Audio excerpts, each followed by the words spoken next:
Yes. And okay, so here we are.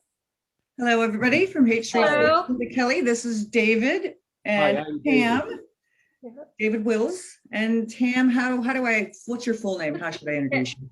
Just Tamala Motta. Okay. And these are two folks who I actually met on Haight Street. God, how many years ago? Probably 3-4 years ago. Probably, yes. I met you through our beloved friends Kat and Richard. Yep. Did we meet at the street there?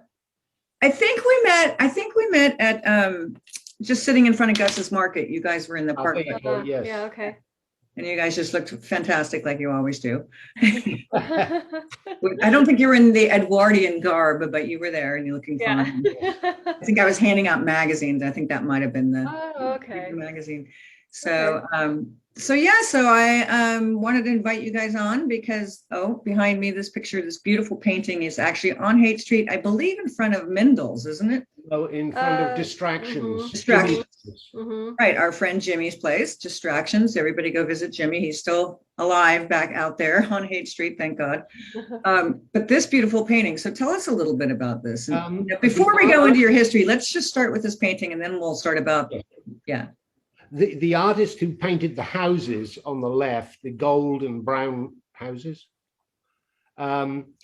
was an artist whose name is written very prominently on there, and he never came back to finish it. So I came in and finished up the clouds and the Zeppelins and the house of that I thought was Jimmy's house on the right, but is not in fact Jimmy's house.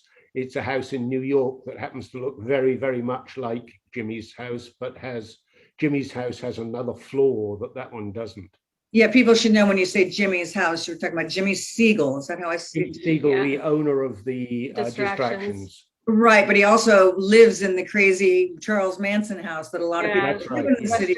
The Manson house. The Westerfield. The Westerfield house, mansion. Right, on Fulton and what is it, Scott?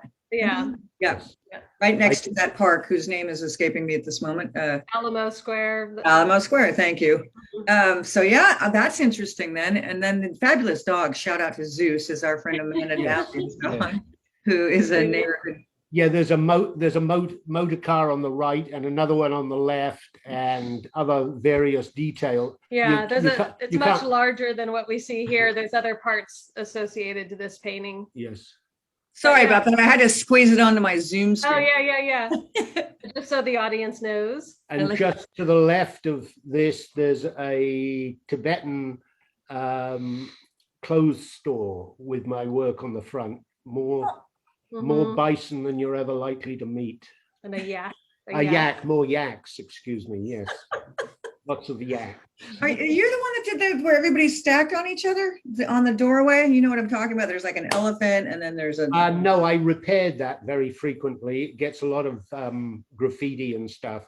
I kept it in fine fettle for many years, but it was a lady who painted that whose name I don't know.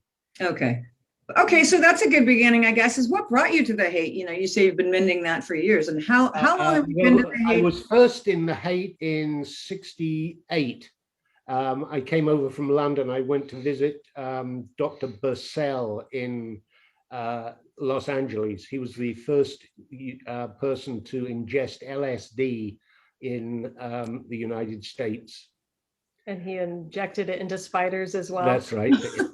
He tested LSD on spiders that he got from the boardwalk in somewhere. Somewhere down south. Yeah. Tell me his name again. Dr. Bursell, Bercel. He's famous for his work on spiders and LSD. Okay. And he did take it too. And those are your beginnings. He was as straight as you could get. He lived in Union City, and I was there at the same time as Charlie Manson, and all of that was going down. And I was just visiting for the first time to Hollywood. I thought it was the sort of thing that happened all the time. But yeah, I don't think it was Union City he lived in. I can't remember. No, Union City was the name of the block of apartment buildings. Okay. Because we have a town, Union City. Yeah. Okay. And so that was and then I drove up to San Francisco from Los Angeles. Wow. With his daughter, Diney. Diney Bussell, Mhm. yes. So she was showing me around. Wow. That was my first visit to Haight Street. I bought a pair of blue overalls. I forget what the American name for them is, but they're like Overalls. jean overalls, Yeah. yes. And at the time, what is it? Was it Nasitica? Was it from Peggy Caserta's place? Nasitica? No, it was from Haight. What's it called? The surplus, the army. Army surplus. surplus number 2, when it was first moving into a building on the corner of Haight and Masonic, and the only thing they carried was blue overalls. He Wow. just had a stock of them, and so that's how I first met. What's his name? Well, anyway, the owner. He used to own the apparel store. I know. I can't remember his I name. know. A bit. He's a great guy. Yes. He's always at the fair. He's a lot of fun. He doesn't live around here anymore, but anyway, his name will come back to us. Yeah, he was one of the original Haight Street Fair people. Oh, A long time. And I was you guys I also bought my first sketchbook in 1969 at Mendel's when they'd first moved into Mendel's. I love Mendel's. I'm so happy. There's shout out to Mendel's, everybody. We love Mendel's. Yes. Mhm. Yeah, she's been really good to me as an artist on Haight Street. Betty Messias was. I used to do advertising for her and stuff. And like then her that. daughter took it over, I believe, right? No, it's a cousin, niece. Her Family, yeah. niece, Yeah. sister's daughter. Didn't you do the Mendel's sign? Yes, I designed the Mendel's sign outside. It's got a I wish I could bring it up, but everybody out there in Haight Street land, you'll have to go walk by and check it out check it out yourself. Now let me show another background. It's behind you, but I've got it actually dialed in here so people can look at it closer. This was a poster that I went up and down Haight Street getting the Haight Street merchants to contribute money to print it. And I raised $5,000, Oh yeah. $5,000, which in 1980 was quite a lot of money. Yeah. I got this printed at Tela-Trek Litho, who used to print all of Bill Graham and Family Dog posters. Oh, wow. And so what was the, it was the last piece of last print run that Levan Moscovian actually printed himself. And he also printed me, instead of 3,000, I think he printed me at least 10,000. It may have been 15,000 posters. That's what's behind us right now. Yes. Yeah. absolutely gorgeous. So just, just a teeny bit, I don't want to go into all of that because I want to know about you guys, and the world at large. But so just, where did you start? Like, what are these? Just a little bit. In London. Oh, you're talking about my career as an artist? No. I'm talking about this painting we're looking at. Oh, this painting. It's a very large watercolor. It's much bigger than watercolors were usually done. It was bigger than it reproduced. I don't know where the original is now, but it was watercolor. And all of the buildings are based on buildings on Haight Street. That's Nida's. That's what used to be a bakery. They can't see what you're pointing at. Oh, of course. Yeah. I'm looking. Yeah. Yes. Yes, we've got the original right here. There we go. Got a glare on it though. Yes. There you go. That's Nida's, the flower store. Okay. That's what was a bakery and is now a restaurant. That's the former movie house. Straight theater? Straight theater is here up in the top left Oh yeah, yes. with what was the I-beam. That's an I-beam. And I that's remember the I-beam. I used to go there. Mary from Distractions from Exploding Pintos. Isn't Cat Bell in this one? Yes. And what other buildings? That's the corner of Haight and Masonic, where I bought my first pair of overalls. Okay, yes, going full circle. And you're in the boat down And there. there's your You're in the boat, which I don't have because I can only do horizontal in my and there's your building on yeah. the corner of Haight and with old Doolin Larson building then? Yes, except it was Holcomb's building, and he was the renter in the ground floor. He had a jeweler's down there. And that's why that clock is there. Yes, the clock that's always stopped at 20 after 4. Yeah, is that why? Didn't, That wasn't on purpose?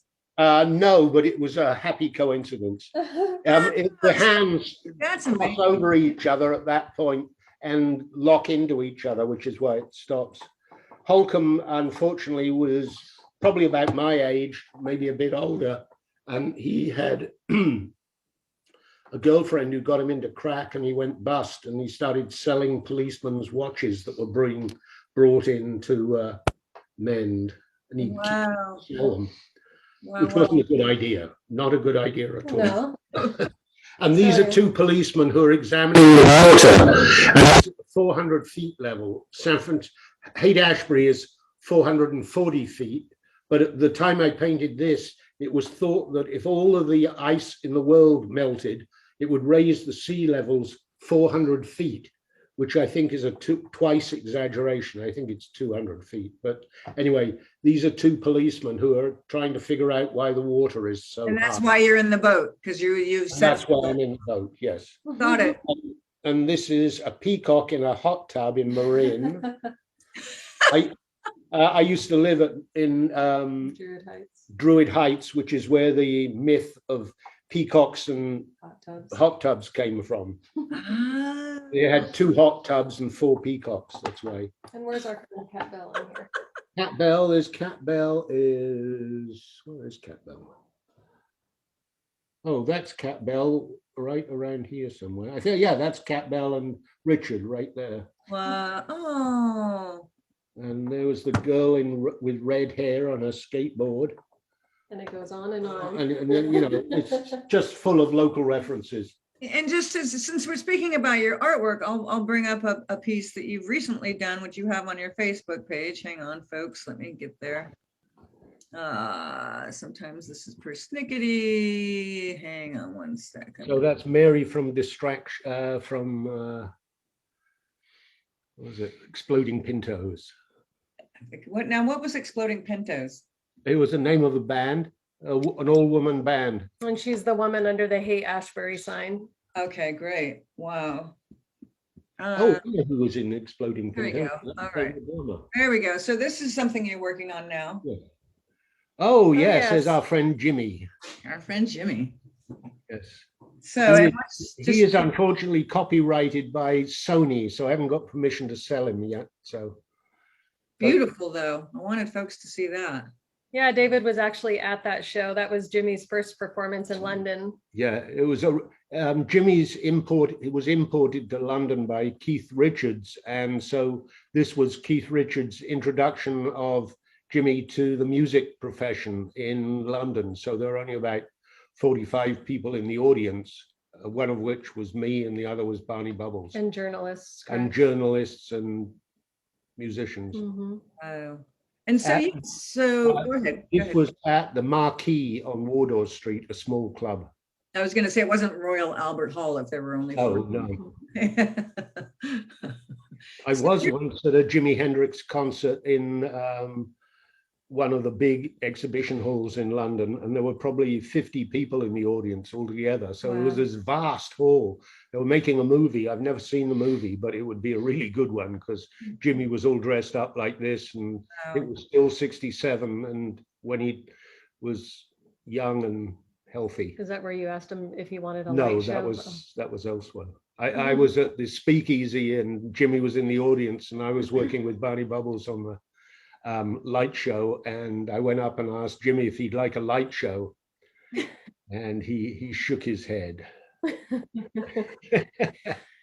did you ever meet Janice? Because I know you're also painting Janice as well. Yes, no, I never ever saw Janice, but No. Janice did used to use our apartment at 534 Ashbry, where her 2 dope dealers, Pete and Mike, lived, and I inherited the lease of Pete and Mike.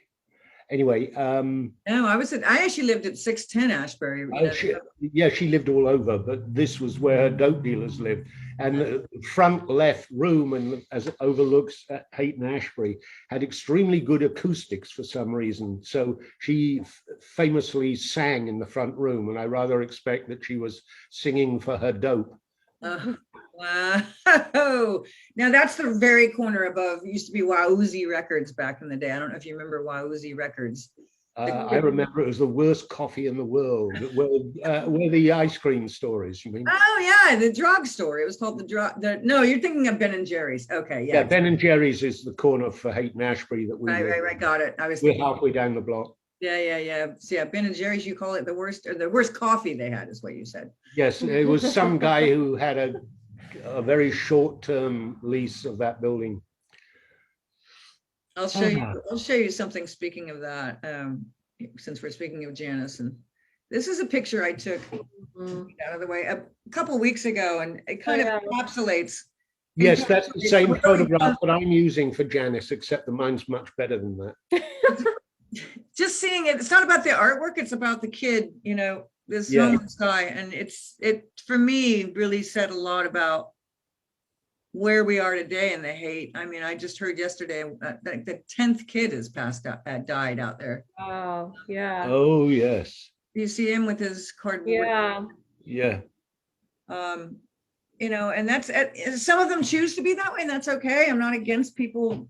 If they need to live on the street, they can. But I'm just wondering, when you were living here, it depends when it was. It would come and go. There was a time when it was so bad that a neighbor of mine set up some sort of Gestapo unit to march up and down the street with flashlights at night, rousing people from doorways and stuff. Wow. It didn't last very long. He was very unpopular. I mean, he'd be a Trumpist these days, but back then so I started up my own method of clearing up the streets, which was to make flyers.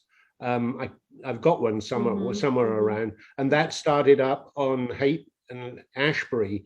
The people paid for street sweeper. What's his name?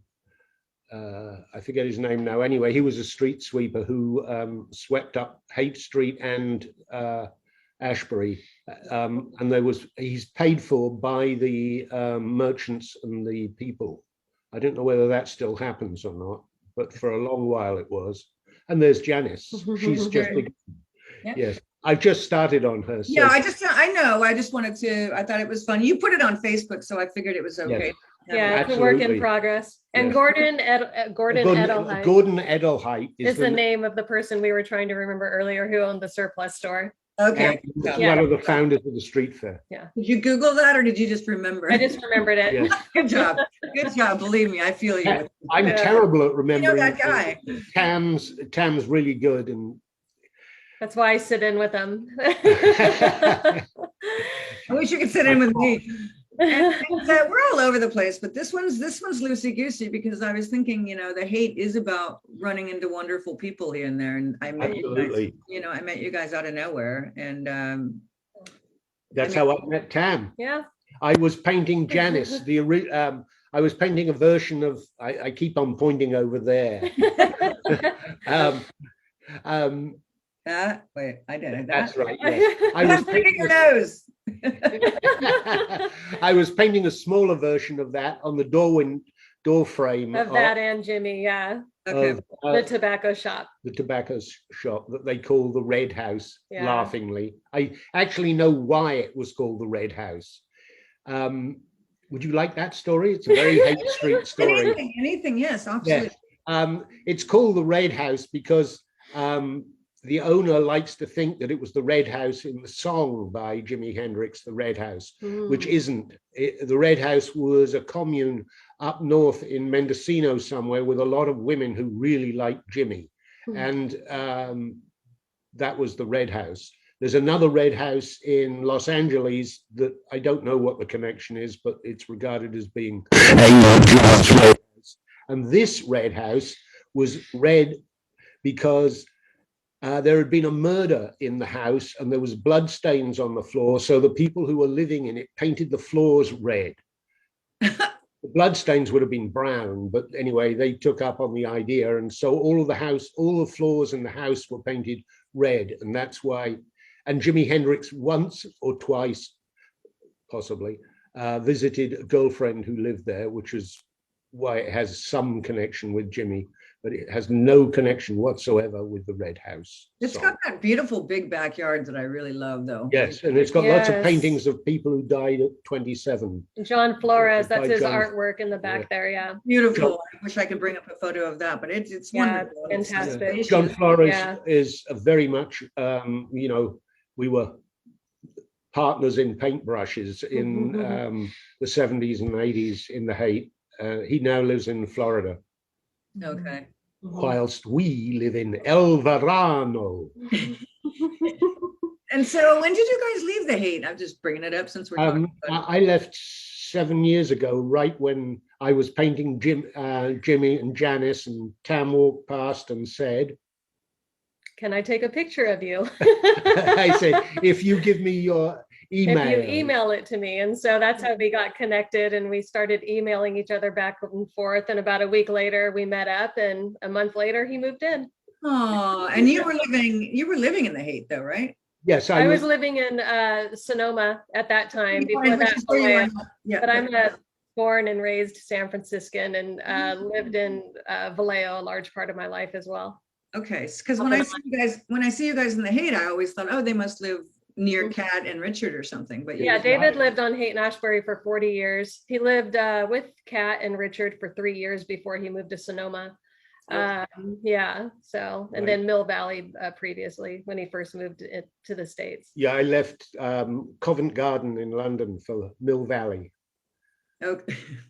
And I was doing my homework, and you are from the place of Stonehenge, correct? Correct, yes, Amesbury. I grew up in Amesbury. On Stonehenge Road opposite. No, I mean, this is off track, but maybe you brought some of that. Is that why you like Haight-Ashbury? Because it's related to Stonehenge in some strange way? No, in the 60s, I put the address of the A1 Good Guys, our apartment, as which was an art collective before there were art collectives. Yes.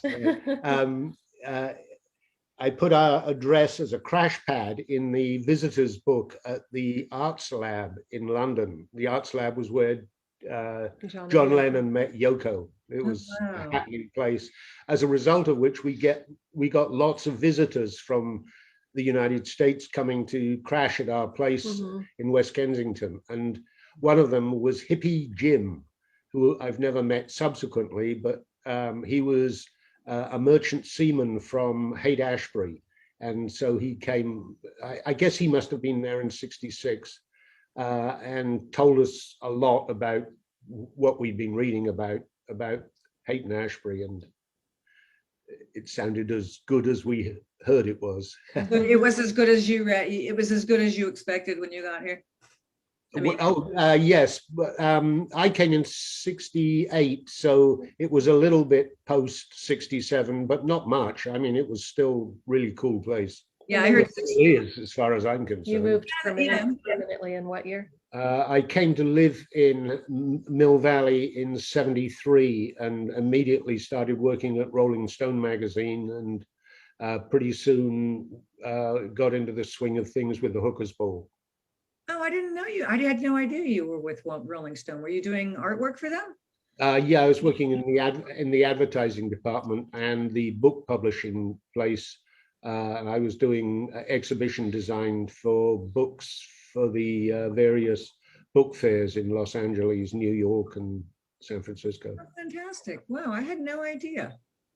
That's great. Did you know Ben Fong Torres? Was he? Yeah, he was there. I didn't actually know many of the people. My friend there was John Goodchild, who had been one of the art directors on Oz magazine in London, and so that was my connection. He got me a job when I got into San Francisco.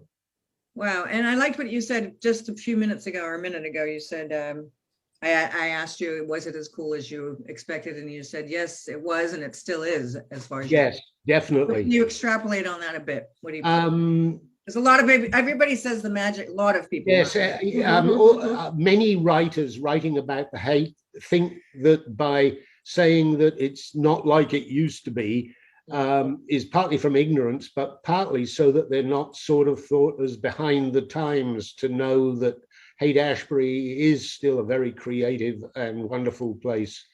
Thank you. When I lived there, in particular, you know, I lived there from the mid 70s up until, when is it, 2010, and it's a place unto itself. You need a passport to go out of there into downtown. It was that much different, you know. And you know, when you left San Francisco, you knew you'd left San Francisco. And in the same way, when you left Haight-Ashbury, you knew you'd left Haight-Ashbury. And I think it's still like that. We go visit regularly, not so much just lately, but coming in from there is a pandemic going on, so I get it. But coming in from, you know, Cowtown, you know, into Haight-Ashbury, you really feel the difference. Mm-hmm. And I interviewed a woman who's running, she's the executive director at the Haight Street Art Center down at Laguna and Haight. Her name is Kelly Harris. It used to be Peter McQuaid, but she took it over. And we were talking about why Lower Haight and Upper Haight really have this, they are not connected. Once you get to Masonic, it's sort of like that's down and that's up. Yes. So Central, I think, is probably where it finishes. Say again? Central is where the Haight finishes before it gets to. I'm at Page and Central. I'm at Page between Masonic and Central. I agree. But one of the things that I don't think is so much now as it was when I was living there, you know, Haight-Ashbury is marked on the map as a sort of little teeny-weeny area of about 6 blocks from Masonic to the park.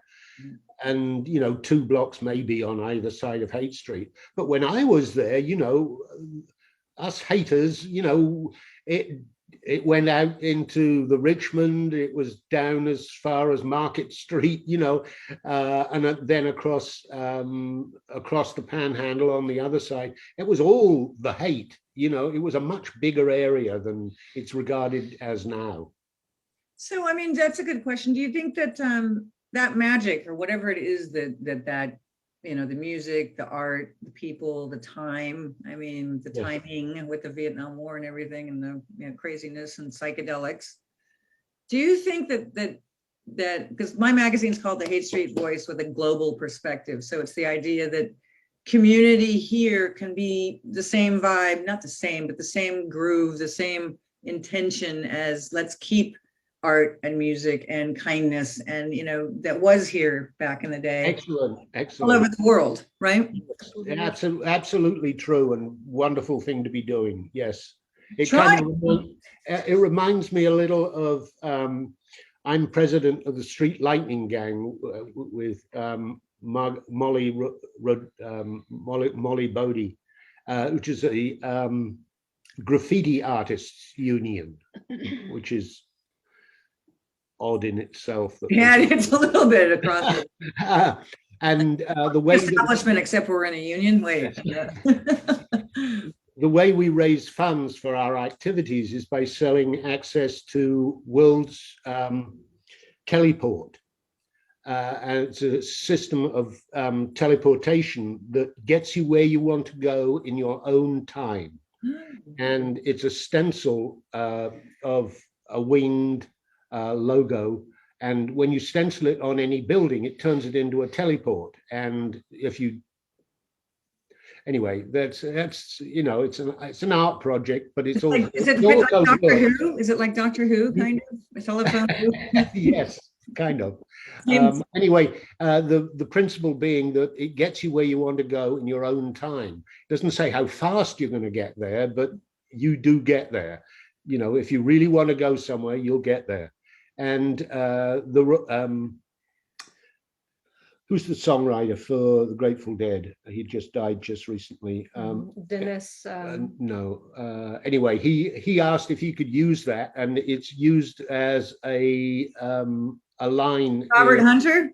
Yeah, Robert Hunter. He used it in one of the Grateful Dead songs. So if you look up gets you where you want to go in your own time, you'll see it's credited probably to the Rolling Stones. But The Grateful Dead. yes, the Grateful Dead. But Robert Hunter actually had a little book where you wrote down the words that he liked, and you gave him permission to use them. So it's in his little book.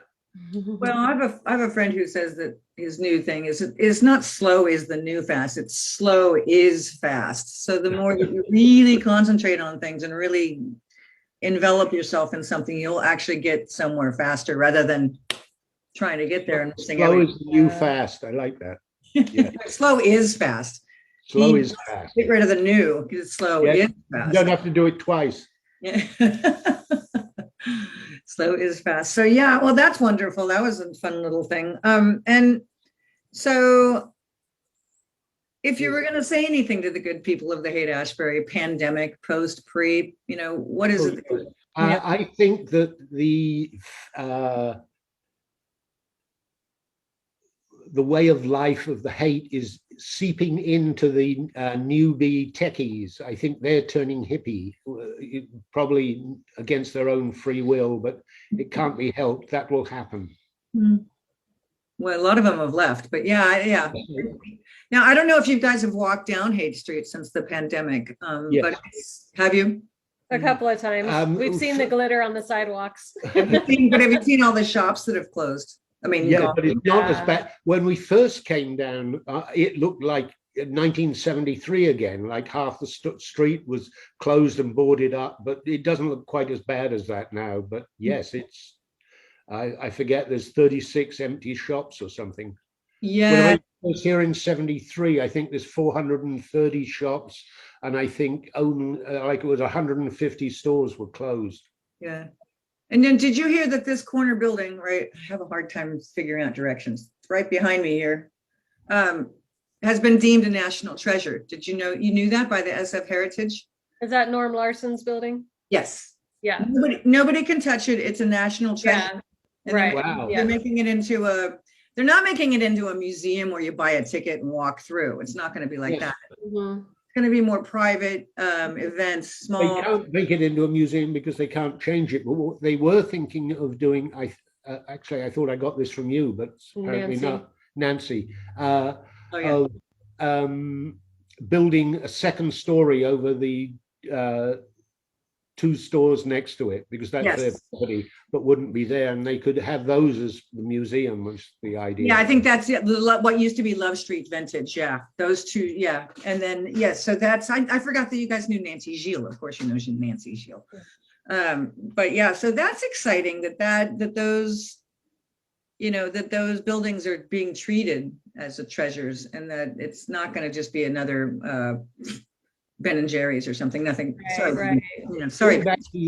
Going back to that idea that Haight, gets bigger and smaller. When Haight and Ashbury began to be called as a place, Haight and Ashbury, it was, I think, because Pigpen had a birthday and they hired a one of those fake cable cars. And as he came around the corner, as he drove up to where everybody was getting out to go to the Grateful Dead house, he called out, "All change, Haight and Ashbury," and that used to be a cry when there were cars, streetcars on Haight Street. Yeah. They'd say, Haight and Ashbury, and they'd call out the names of the cross streets. Yeah. But until then, Haight and Ashbury wasn't anywhere more. I have a newspaper from Haight, and it's labeled Haight News, Haight and Clayton, as though Haight and Clayton was the center of the universe at that time, rather than Haight Ashbury. So it hasn't, although obviously the street, the crossroads were known as Haight and Ashbury, it wasn't always the name for the area. No. And unlike most places which were named by real estate agents, Haight and Ashbury was actually named by the hippies. I love that. I really hadn't heard that particular story, that Pigpen. Yeah, I think it's something that I worked out over time, because I couldn't find any references to early Haight-Ashbury, and that's why. It's because it didn't exist as a name for the place. As a cross. Till the 60s. Yeah. Did you ever read the Oracle when you were around? Did you? Yes, we'd on Oz in London. We belonged to the Haight-Ashbury, not the Free Press News or something like that, and you could get access to any of the underground papers and use what was in them, which was how we got to use Robert Crumb. We'd just steal them out of any of the papers we came across. I just interviewed Ron Turner. If you go on my Facebook page, he did SAP. Sorry, Last Gasps. You got to check it out. But yeah, Art Crumb. Hopefully, I'm going to get him somewhere along the line. Go ahead. Sorry, I was telling a story about Robert Crumb. What was that? Oh, just the free press and the Oracle. The Oracle. Free Press. Yes. Oracle. So we and Oz magazine was like an English version, English Australian actually version of the Oracle, except it was printed on much better paper, and so the color reproduction was a lot better, and the art too. Come to that, we had ideas about our brilliance. So when are you guys coming down? Are you going to have some artwork down here? Are you going to bring down some good vibes to back here? Are you guys coming back around?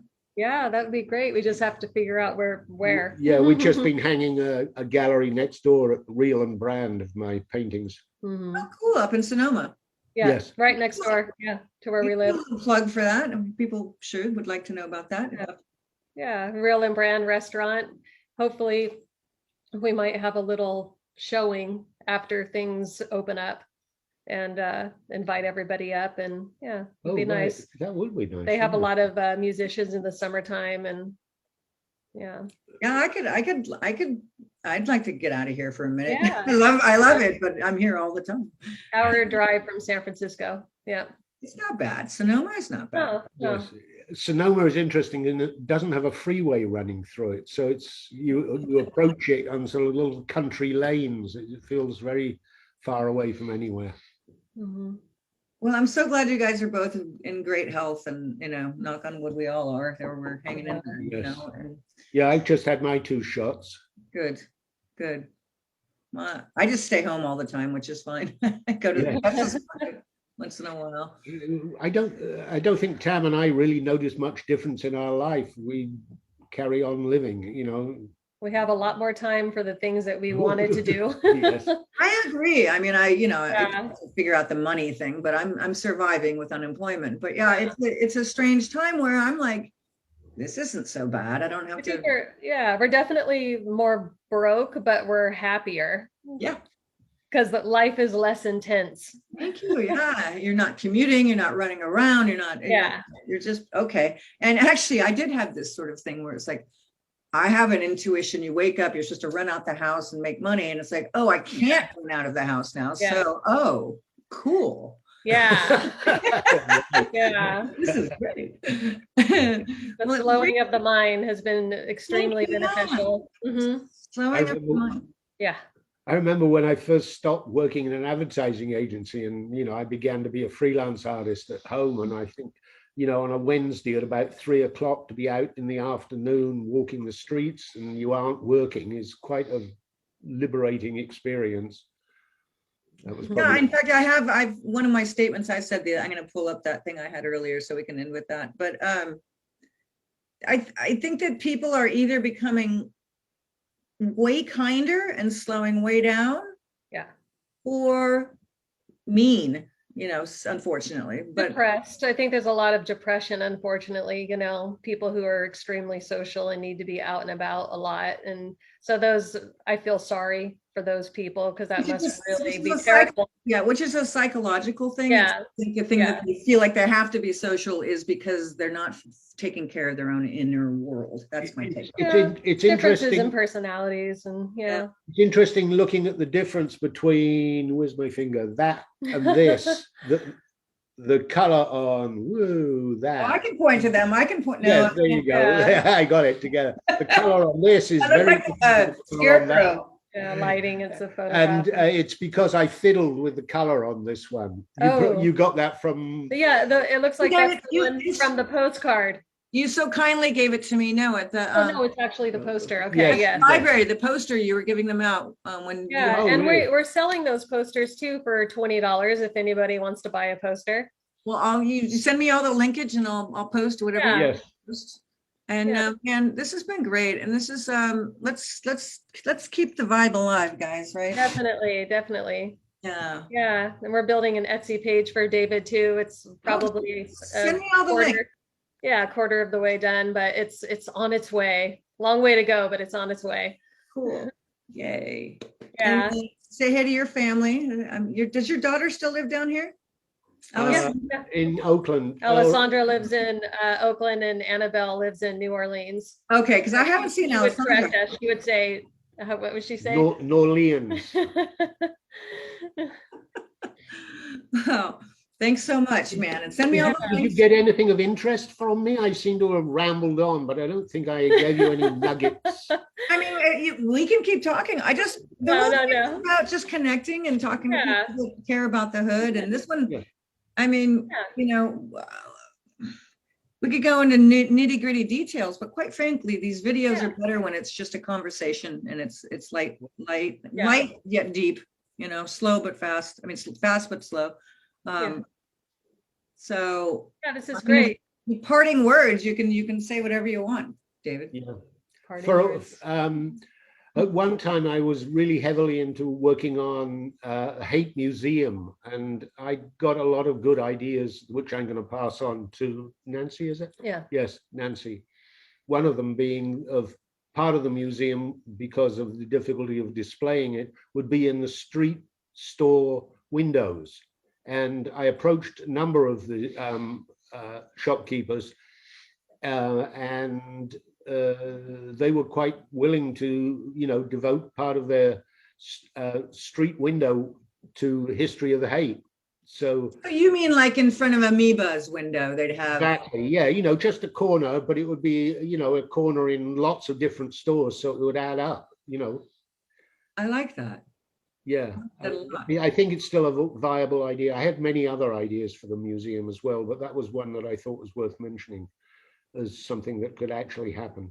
That's beautiful because it's in motion too. And that Joel Selvin alluded to something when I interviewed him for this show or whatever I'm calling it. He said that he went to the Haight-Ashbury, and the thing is, all these people come from all over the world to look at that iconic sign that's behind me. Oops, behind me here.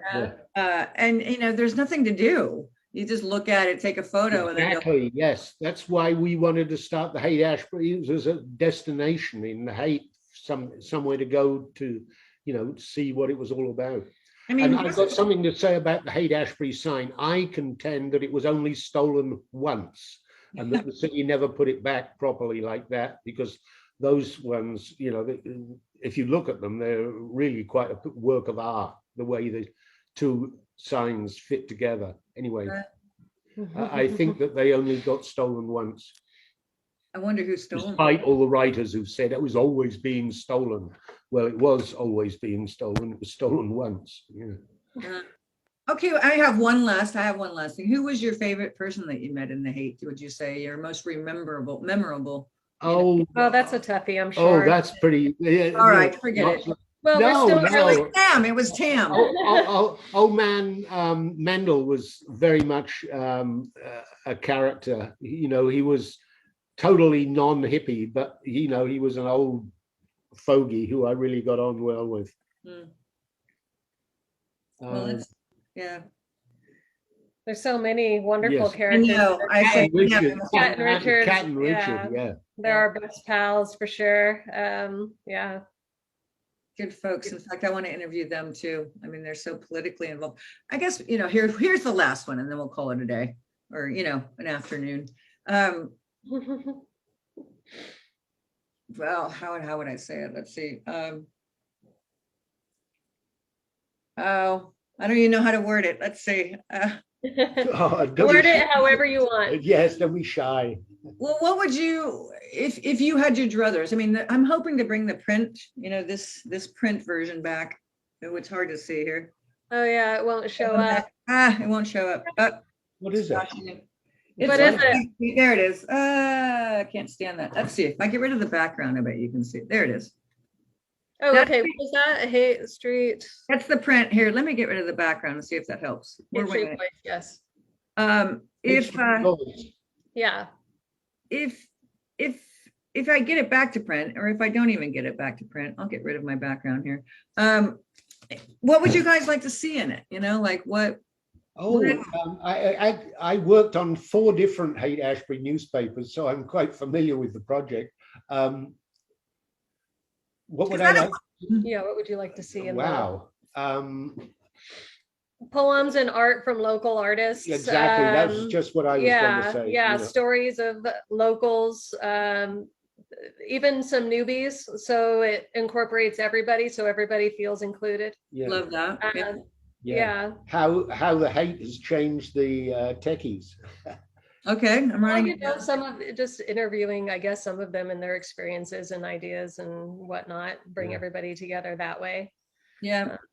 I mean, I'm not doing the print, but I'm trying to put more on Facebook. But with Facebook, I've just started to do this whole thing of interviewing people, which is obviously not writing, but it's conversating, which I'm enjoying a lot. But I do miss the writing. I'm thinking about doing both, where I can post people's things on Facebook for now, not in the print magazine. But I do like the idea of maybe posting more, getting more solid solicitations from folks who have writings that they would like to share, or photography, or artwork. Really, any of it, all of the above. Yeah. Believe me, I can show you the magazine right here. There you go. Oh yeah, Keeping art alive. It was great. It was a little, I mean, I did 7 of them, and there was only 12 pages, but people loved it. People really dug it. And I had everything from, writers to dancers, You're talking about actually producing a paper version rather than online? Well, this was the original. The paper one. The magazine was the original. Yeah. And yes. But what you're talking about now, are you talking about doing I'm basically broadening the whole thing, what you would like to see. And as Tam said, more poetry, more writing, more, people from other people, old or young. I like that, which I need to do more of.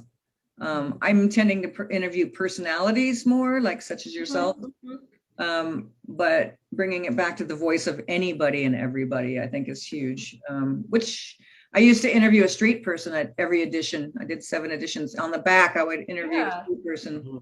That's great. I once had an art show at Coffee to the People of street find art. People often move houses and throw paintings out, and all those art students who don't like their recent work. So I had a wonderful collection of about, 30 pieces.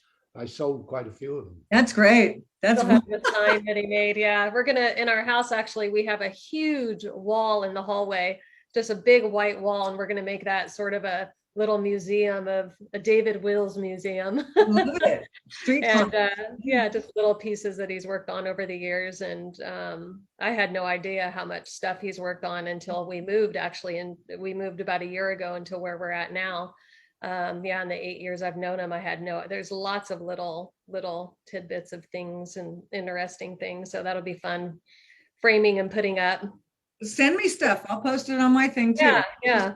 Keep it moving. Let's keep it going, guys. Yeah. Marketing. Yeah. That's what my daughter's studying right now. Alessandra, yeah, she's studying to be an artist, but also marketing for artists, which is really musicians. Yeah, I mean, I don't know. I barely kept this magazine alive by the advertisers from the local community, like Jimi, from Distractions. But it's a struggle. I mean, people, especially now with the pandemic, people don't have money to. Sunny at Love on Haight, she was a sponsor, an advertiser, and but yeah, I mean, marketing is a big part of it. But for me, I tend to be like, I'll just make it and they will come. But yes. But Yeah, I was just going to say really quick, I'd probably just shoot you this in an email instead, but anyway, I've already spoke. Alessandra would actually be a great person to interview, being born and raised in Oh Haight. yeah, totally. Yeah, she would be a fantastic person to give you Yes. the perspective of somebody who has been there for all of her life. Yeah, a And- contemporary hippie, definitely. She's the one that's studying marketing. Yeah. Yeah, Okay. I should talk to her. Maybe I can, we can cross-pollinate. yes. Yeah, she's just trying for a job at Redbubble, which is, are you familiar with Redbubble? I've heard of it. It's like it's an, They use your artwork and you get a percentage and they sell it.